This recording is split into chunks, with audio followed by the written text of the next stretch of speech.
Hello everybody, welcome back to another video. और आज की इस वीडियो में हम ड्रॉ कर रहे हैं दुर्गा माँ नवरात्रि स्पेशल दुर्गा माँ की ड्राइंग को। एंड इसे ड्रॉ करने के लिए मैं यूज़ कर रहा हूँ ब्रुस्ट्रो के 24 शेड्स के कलर पेंसिल्स को। एंड अगर आपके पास ये कलर पेंसिल्स नहीं है तो जो भी ब्रांड की कलर पेंसिल्स है आप उनका यूज़ कर सकते हो, या हो सकता है वो आपके पास डॉम्स हो या फिर फीवर कास्टल हो या फिर कैमल या कुछ भी हो सकता है, तो आप उसे ड्रॉ कर सकते हो। एंड इसका आउटलाइन ट्यूटोरियल मैंने पहले ही अपलोड कर दिया है चैनल पे, तो जाओ जाके देख लो। एंड यही लास्ट फाइनल पार्ट होने वाली है, तो ये वीडियो थोड़ी सी लंबी हो सकती है, देन फुल वॉच करना। एंड फर्स्टली हम जो आउटलाइन बनाई थी तो उसे थोड़ा सा लाइट कर लेंगे, जिसके लिए मैं यूज़ कर रहा हूँ बेसिकली नीडेड इरेजर का। आपके पास कोई भी नॉर्मल इरेजर है तो हल्के हाथ से उसे इरेज कर लीजिए।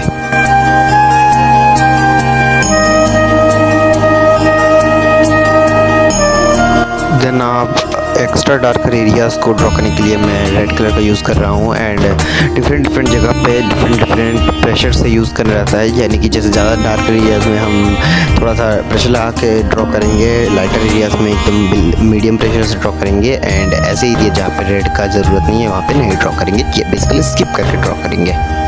एंड जो ये ब्लैक है, जैसे आईब्रोज और वो जो ये ब्लैक है उन्हें एकदम से ब्लैक कलर से नहीं फिल करेंगे, हल्का ब्लैक, थोड़ा ब्राउन एंड बाकी शेड्स का यूज़ करके उसे धीरे धीरे ब्लैक करेंगे। एंड लास्ट में ब्लैक कलर की एक मोस्ट पावरफुल लेयर चढ़ा देंगे।